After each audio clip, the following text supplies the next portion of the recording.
साथी तेरा प्यार पूजा है, तेरे सिवा कौन मेरा दूजा है। तेरी एक एक पाई जब्त कर ली जाएगी और तेरी दोनों टांगें काट कर सड़क पर फेंक दिया जाएगा। दुश्मनी की इतनी बुज़दिल मिसाल करीम की आंखों ने इससे पहले कभी नहीं देखी थी। आज माथे पे छलका पसीना क्यों, साथी तेरा प्यार पूजा है।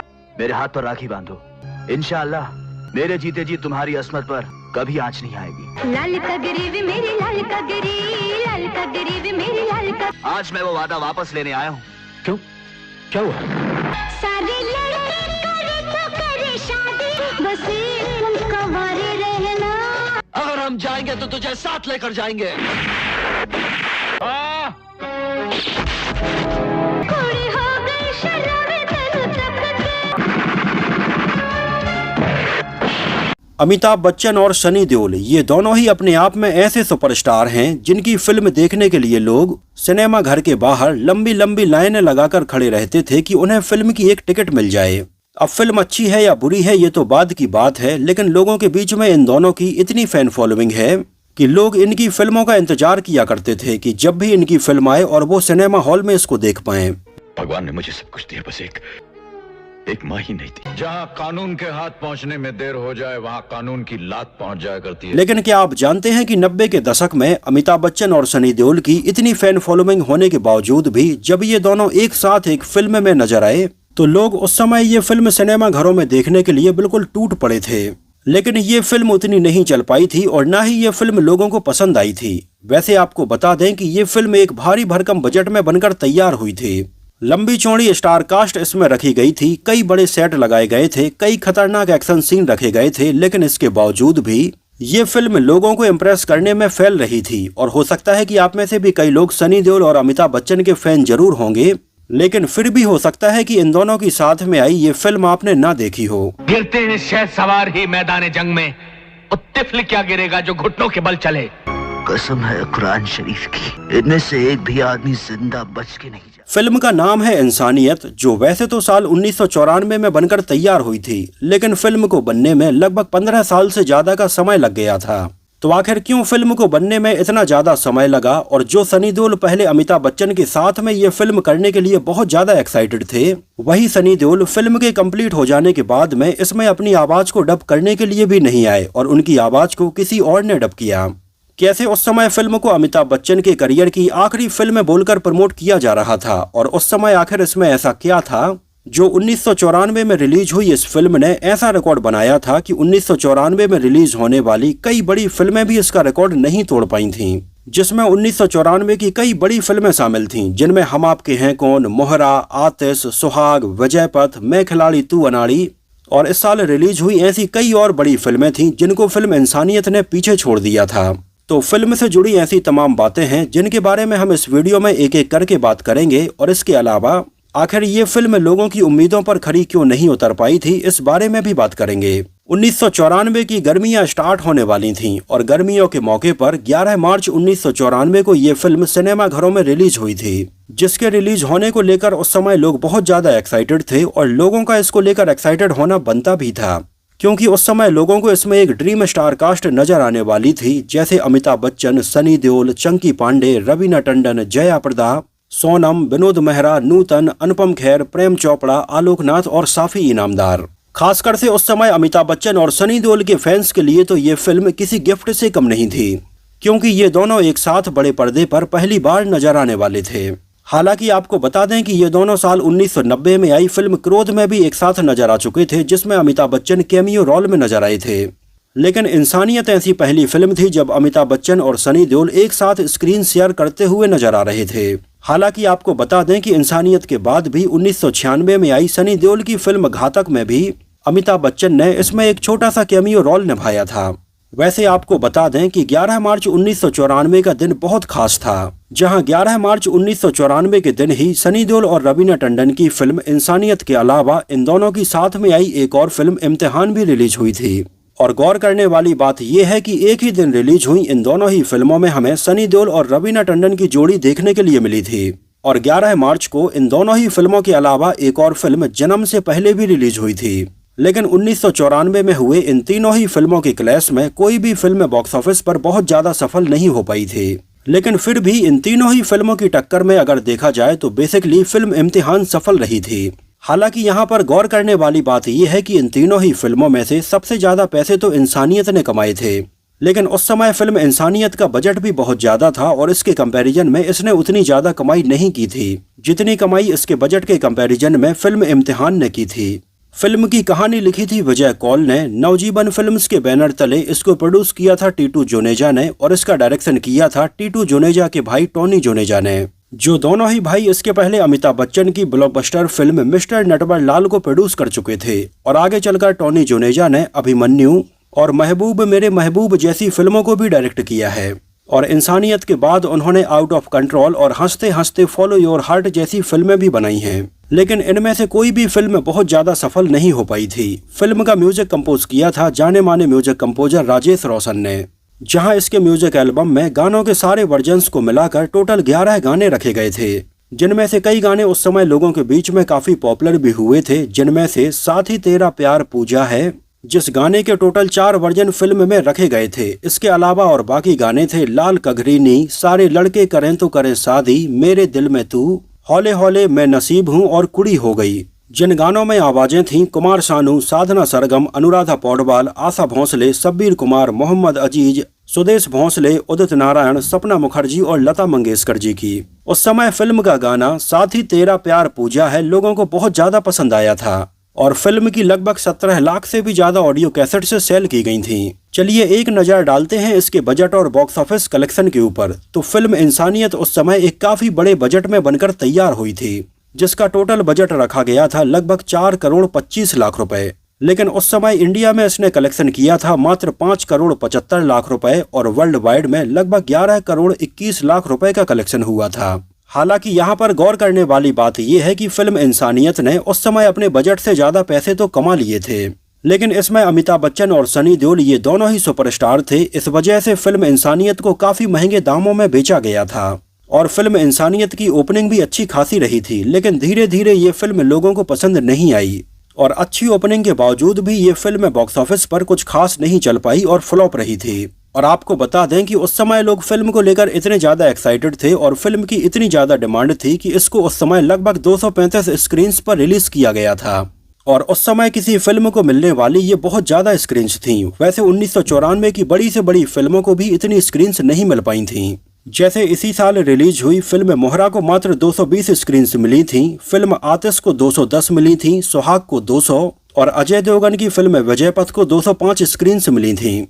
और उस समय फिल्म इंसानियत ने अपने पहले दिन की कमाई और पहले वीकेंड की कमाई में इस साल रिलीज हुई बड़ी से बड़ी फिल्मों को भी पीछे छोड़ दिया था। लेकिन जब इसका दूसरा और तीसरा सप्ताह शुरू हुआ तो ये फिल्म अचानक से नीचे आ गई और ओवरऑल 1994 में सबसे ज्यादा पैसे कमाने वाली फिल्मों की लिस्ट में ये 18वें नंबर पर रही। 1994 की अगर टॉप 5 फिल्मों के ऊपर एक नजर डालें तो ये फिल्में थीं हम आपके हैं कौन, मोहरा, क्रांतिवीर, राजा बाबू और मैं खिलाड़ी तू अनाड़ी। फिल्म इंसानियत को IMDb पर भी मात्र 3 आउट ऑफ 10 रेटिंग मिली हुई है। नो डाउट फिल्म में बहुत सारी कमियां थीं, जैसे फिल्म की कहानी कहीं से भी स्टार्ट होकर कहीं भी भागती है। फिल्म के इमोशनल सीन से भी लोग उतने कनेक्ट नहीं हो पाते हैं, क्योंकि जहां कुछ किरदारों के बारे में बताया जाता है लेकिन आधी फिल्म के दौरान पता नहीं ये किरदार कहां गायब हो जाते हैं। कई जगह इसमें बेसिर पैर वाले डायलॉग सुनने के लिए मिलते हैं जो सुनने के बाद ऑडियंस अपना सिर पकड़ लेती है और कई एक्शन सीन भी लोगों को लुभा नहीं पाते हैं। एक्चुअली ये फिल्म शुरू से लेकर आखिरी तक अपने आप में ही कंफ्यूज रहती है कि ये किस टाइप की फिल्म है। ये एक देशभक्ति फिल्म है या फिर एक परिवार के ऊपर हुए अत्याचार के बारे में है या फिर एक रोमांटिक फिल्म है, ये बिल्कुल आखिरी तक भी क्लियर नहीं हो पाता है। यहाँ तक कि आपको बता दें कि पहले फिल्म की कहानी बिल्कुल अलग होने वाली थी, जहाँ इसमें अमिताभ बच्चन पहले स्पेशल अपीयरेंस बस में नजर आने वाले थे और सनी देओल और चंकी पांडे इसमें लीड रोल में नजर आने वाले थे। लेकिन जैसे जैसे फिल्म की कहानी आगे बढ़ी तो अमिताभ बच्चन के किरदार को और ज्यादा बढ़ा दिया गया और फाइनली अमिताभ बच्चन का किरदार इसमें लीड हो गया और सनी देओल और चंकी पांडे सपोर्टिंग रोल में नजर आए। यहाँ तक कि इसमें हमें जानी मानी एक्ट्रेस नूतन और विनोद मेहरा भी नजर आए थे, जहां इन दोनों ने ही फिल्म के लिए कई सीन शूट कर लिए थे। लेकिन आगे चलकर साल 1990 में विनोद मेहरा जी की और 1991 में नूतन जी की मृत्यु हो गई थी।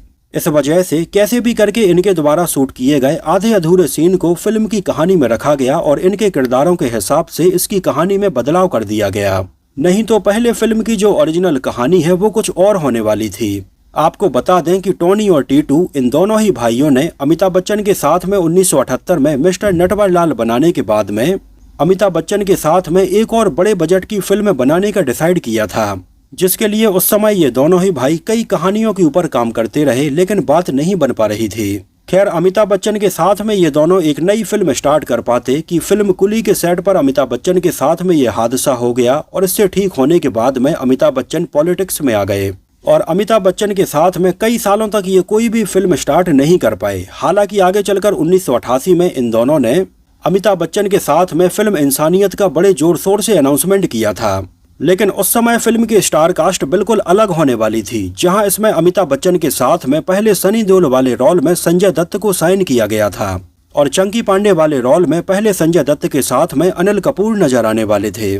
यहाँ तक कि मेन विलेन के तौर पर भी पहले इसमें अनुपम खेर की जगह पर राज बब्बर को साइन किया गया था, लेकिन 1988 में अनाउंस हुई इस फिल्म को स्टार्ट होने में काफी समय लग गया और इस बीच में फिल्म के स्टार कास्ट में बदलाव होता गया, जहां इसमें संजय दत्त की जगह पर अब सनी देओल आ गए थे और अनिल कपूर की जगह पर चंकी पांडे आ गए थे। उस समय संजय दत्त और अनिल कपूर के साथ में डेट्स की प्रॉब्लम थी, इस वजह से इन दोनों ने ये फिल्म छोड़ दी थी। लेकिन राज बब्बर जो फिल्म में पहले विलेन का रोल निभाने वाले थे, उनके पास में डेट्स तो थी, लेकिन राज बब्बर ये नहीं चाहते थे कि फिल्म के क्लाइमैक्स में वो अमिताभ बच्चन से मार खाएं। इस वजह से उन्होंने ये किरदार छोड़ दिया था और उनकी फिल्म छोड़ने के बाद में इसमें अनुपम खेर को साइन किया गया था। इसके अलावा पहले इसमें जानी मानी एक्ट्रेस किमी काटकर को सनी देओल के अपोजिट साइन किया गया था, लेकिन बात नहीं बन पाई थी और बाद में किमी काटकर की जगह पर सीबा को सनी देओल के अपोजिट साइन किया गया। लेकिन ये फिल्म इतनी ज्यादा डिले हुई कि सीबा भी इसमें काम नहीं कर पाई थी और बाद में फाइनली सनी देओल के अपोजिट रवीना टंडन को इसमें साइन किया गया। और ये लगभग 1992 के आसपास की बात है, जब रवीना टंडन की डेब्यू फिल्म पत्थर के फूल रिलीज हो गई थी। रवीना टंडन उस समय बॉलीवुड में एकदम नई थी और फिल्म इंसानियत को बनने में लगभग 4 साल से ज्यादा का समय लग रहा था। हालांकि इस दौरान बीच बीच में कई पार्ट में फिल्म को शूट किया जाता रहा है, जैसे अमिताभ बच्चन के कई सीन, सनी देओल के कई सीन और चंकी पांडे के कई सीन। लेकिन फिल्म को बिल्कुल एक नया लुक देने के लिए इसमें रवीना टंडन को साइन किया गया और उनके सनी देओल के साथ में ये सीन बिल्कुल अलग से शूट किए गए थे।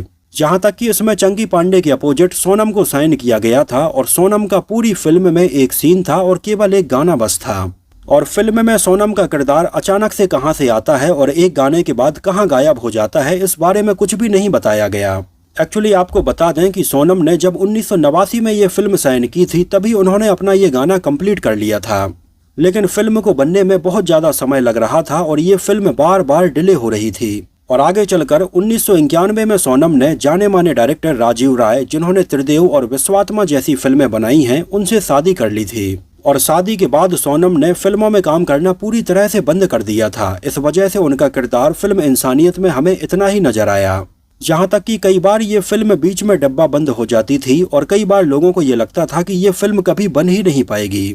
लेकिन एन मौके पर जाने माने प्रोड्यूसर भरत शाह ने इसमें पैसा लगाया और कहा कि ये फिल्म कैसे भी करके कंप्लीट करो और इसको रिलीज करो। और तब जाकर जैसे तैसे पुराने शूट हुए कई सीन को और नए सीन को जोड़कर ये फिल्म कंप्लीट की गई और फाइनली रिलीज हुई।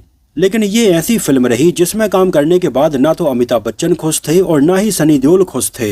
यहाँ तक कि सनी देओल तो फिल्म से इतने ज्यादा अपसेट थे कि फिल्म कंप्लीट हो जाने के बाद में सनी देओल इसमें अपनी आवाज को डब करने के लिए भी नहीं गए। और इसमें सनी देओल की आवाज को जाने माने वॉइस आर्टिस्ट चेतन ससीथा ने डब किया था। लेकिन इस बारे में कई लोगों का अपना अपना मत है, जहां कई लोगों का ये कहना है कि उन दिनों सनी देओल एक फिल्म के लिए घोड़े के ऊपर बैठकर एक सीन शूट कर रहे थे, लेकिन अचानक से घोड़े ने दौड़ लगाई और सनी देओल घोड़े के ऊपर से नीचे गिरे और उनकी पीठ में काफी गंभीर चोट आ गई थी, जिसकी वजह से सनी देओल फिल्म इंसानियत में अपनी आवाज को डब नहीं कर पाए थे। लेकिन वहीं दूसरी तरफ उस समय कई मैगजीन्स और न्यूज़पेपर्स में ये आर्टिकल छापा गया कि सनी देओल फिल्म से खुश नहीं है और अपने किरदार से खुश नहीं है, क्योंकि पहले सनी देओल को इसमें लीड एक्टर के तौर पर नजर आना था। लेकिन जैसे जैसे ये फिल्म आगे बढ़ी तो अमिताभ बच्चन लीड रोल में नजर आए और इसमें अमिताभ बच्चन का रोल फाइनली सनी देओल से ज्यादा बड़ा हो गया था और सनी देओल इस बात से बिल्कुल भी खुश नहीं थे। इस वजह से सनी देओल ने इसमें अपनी आवाज को डब करने से मना कर दिया था। खैर अब इसके पीछे का सही रीजन जो भी हो, लेकिन फिल्म में सनी देओल ने अपनी आवाज को डब नहीं किया था। अमिताभ बच्चन की बात करें तो 1992 में आई उनकी फिल्म खुदा गवाह के बाद अमिताभ बच्चन भी फिल्मों से एक लंबे ब्रेक पर चले गए थे और 1992 से लेकर 1997 तक अमिताभ बच्चन ने किसी भी फिल्म में काम नहीं किया। लेकिन इसी दौरान उनकी फिल्म इंसानियत 1994 में रिलीज हुई, जो एक डिलेड फिल्म थी, लेकिन फिर भी अमिताभ बच्चन ने इसमें प्रोड्यूसर्स की कंडीशन को देखते हुए इसमें अपनी आवाज को डब किया था। वैसे अगर आप पूरी फिल्म में अमिताभ बच्चन के लुक को ध्यान से देखेंगे तो ये हमें कई जगह पर बदलता हुआ नजर आता है। जहां पूरी फिल्म में अमिताभ बच्चन के बदलते हुए बालों को आप देख सकते हैं, जहां कई जगह पर उनके बाल छोटे नजर आते हैं, कई जगह पर उनके बाल लंबे नजर आते हैं, यहाँ तक कि कई जगह पर तो अमिताभ बच्चन का अग्निपथ वाला लुक भी हमें देखने के लिए मिलने लगता है। कई जगह पर वो थोड़ी मोटे, छरहरे, थोड़े ज्यादा बूढ़े, जवान और अधेड़ हर एज में नजर आते हैं। खैर अमिताभ बच्चन ने तो अपनी तरफ से इस फिल्म को बचाने की पूरी कोशिश की, लेकिन फिल्म का दुर्भाग्य ही ऐसा था कि ये फ्लॉप रही। फिल्म को बनने में इतना ज्यादा समय लगा और कई बार इसके सीन्स में इतना ज्यादा बदलाव हुआ कि फिल्म में ज्यादा कंटिन्यूटी नजर आती ही नहीं है। जैसे फिल्म के शुरुआत में जब अमर गोगा को पकड़कर पीटता है तो अमर बताता है कि उसके माता पिता शांति देवी और हरदयाल जी हैं, लेकिन यहाँ पर गोगा की कोई प्रतिक्रिया नहीं होती है। लेकिन जब अमर गोगा को पुलिस स्टेशन ले जाता है तो गोगा को हैरानी होती है कि अमर हरदयाल का बेटा है। फिल्म में ये भी नहीं बताया गया कि गोगा के गुंडों से लड़ने के बाद अमर के पिता का क्या हुआ, और इस बात का भी कोई ध्यान नहीं रखा गया कि शांति देवी यानी कि नूतन कभी तो अपने बेटे को खोजने की कोशिश करें या उनका बेटा अपनी माँ को खोजने की कोशिश करे। ऐसे कई और भी सीन थे जिनका ना फिल्म में ओर था ना छोड़ था, बस फिल्म आगे बढ़ती जाती है, जो देखकर ऐसा लग रहा था कि मानो इसके मेकर्स अमिताभ बच्चन और सनी देओल की इमेज को बस कैश करना चाहते हैं। इसमें अमिताभ बच्चन के बचपन वाले रोल को निभाया था जाने माने एक्टर आफ्ताब शिवदासानी ने, और जया प्रदा के बचपन वाले रोल को निभाया था हुजान खुदैजी ने, जिन दोनों को आपने बतौर चाइल्ड आर्टिस्ट इसके पहले साल 1987 में आई फिल्म मिस्टर इंडिया में भी देखा होगा। वैसे आपको बता दें कि आफ्ताब शिवदासानी 1988 में आई अमिताभ बच्चन की फिल्म शहंशाह में भी उनके बचपन का रोल निभा चुके थे। इसमें नूतन हमें अमिताभ बच्चन की मां के रोल में नजर आई थीं, लेकिन आपको बता दें कि फिल्म इंसानियत के लगभग 21 साल पहले साल 1973 में फिल्म सौदागर में नूतन हमें अमिताभ बच्चन की पत्नी के तौर पर नजर आई थीं। लेकिन इसमें नूतन ने अमिताभ बच्चन की मां का रोल निभाया था, लेकिन अगर रियल लाइफ में देखा जाए तो नूतन अमिताभ बच्चन से मात्र 6 साल ही बड़ी हैं, जिनकी मृत्यु ये फिल्म रिलीज होने के लगभग 3 साल पहले ही हो गई थी। इसके अलावा साफी इनामदार जो फिल्म में अमिताभ बच्चन के अंकल बने हुए नजर आते हैं, वो रियल लाइफ में अमिताभ बच्चन से लगभग 3 साल छोटे हैं। वैसे अमिताभ बच्चन ने टोनी और टीटू इन दोनों ही भाइयों के प्रोडक्शन में बनी फिल्म मिस्टर नटवर लाल के अलावा 2 अनजान और राम बलराम जैसी फिल्मों में भी काम किया है। यहाँ तक कि एक और फिल्म में अमिताभ बच्चन काम करने वाले थे जिसका नाम टाइगर होने वाला था, लेकिन ये प्रोजेक्ट बंद हो गया। जब ये फिल्म रिलीज होने वाली थी उस समय इसको अमिताभ बच्चन के करियर की आखिरी फिल्म बोलकर प्रमोट किया जा रहा था। इस वजह से भी लोगों के बीच में फिल्म को लेकर बहुत ज्यादा एक्साइटमेंट था कि शायद वो अमिताभ बच्चन को अब आखिरी बार बड़े पर्दे पर देख रहे हैं। लेकिन अमिताभ बच्चन ने ये लगभग 5 साल का एक ब्रेक लिया था और फाइनली उन्होंने फिल्मों में काम करना दोबारा से शुरू कर दिया था। उन दोनों फिल्म को प्रमोट करने के लिए और भी स्ट्रेटजी अपनाई जा रही थी, जैसे कई सवाल पूछे जा रहे थे और सही जवाब देने वाले को इस फिल्म में अमिताभ बच्चन के द्वारा पहनी गई जैकेट गिफ्ट करनी थी। इस वजह से भी लोग इसमें बहुत ज्यादा इंटरेस्ट ले रहे थे। फिल्म का एक गाना था सारे लड़के करें तो करें शादी। ये गाना एक्चुअली एक पाकिस्तानी गाने सारे लड़के करें इस गाने से लिया गया था और सेम इसी धुन पर आमिर खान और माधुरी दीक्षित की फिल्म दीवाना मुझसा नहीं का ये गाना सारे लड़कों की कर दो शादी बस एक कंवारा रखना लिया गया था। लेकिन रियल में ये जो धुन है वो पाकिस्तानी फिल्म बेकरार के गाने सारे लड़कों करें से लिया गया था। इसके अलावा इसमें एक और गाना रखा गया था लाल कगरीनी तेरी लाल कगरी। एक्चुअली 1992 के आसपास एक एल्बम आया था जिसका नाम था एक धुन प्यार की। इस एल्बम में ये गाना रखा गया था लाल कगरीनी तेरी लाल कगरी, और उन दिनों ये एल्बम बहुत ज्यादा पॉपुलर हुआ था और ये गाना हर कहीं पर सुना जा रहा था। तो उस समय फिल्म के प्रोड्यूसर टीटू जुनेजा को ये लगा कि इस गाने को फिल्म में रखना चाहिए जिससे कि फिल्म का क्रेज भी लोगों के बीच में काफी ज्यादा हो जाएगा, और उन्होंने उस समय इस गाने के राइट्स खरीदे और इस गाने को फिल्म में रखा था। तो ऐसी कई मुश्किलों से गुजरने के बाद फाइनली फिल्म इंसानियत रिलीज हुई थी। और मुझे याद है कि उस समय जब मैंने फिल्म का पोस्टर देखा था जिसमें अमिताभ बच्चन, सनी देओल और चंकी पांडे नजर आ रहे थे, तो मैं इसको लेकर बहुत ज्यादा एक्साइटेड हो गया था। लेकिन जब मैंने ये फिल्म देखी तो ये फिल्म कुछ खास पसंद नहीं आई थी। वैसे आप लोगों को ये फिल्म कैसी लगी थी, और अगर आप में से किसी ने इसको उस समय सिनेमा हॉल में देखा हो तो हमें सिनेमा हॉल का नाम और शहर का नाम भी जरूर बताना। तो फिलहाल के लिए इस वीडियो में इतना ही। अगर ये वीडियो आपको पसंद आया हो, मेरी मेहनत आपको पसंद आई हो, तो उसको प्लीज लाइक करके मुझे इस बात का जवाब जरूर दीजिए। तो मिलते हैं किसी नए वीडियो में कुछ और ऐसी ही इंटरेस्टिंग और रोचक बातों के साथ।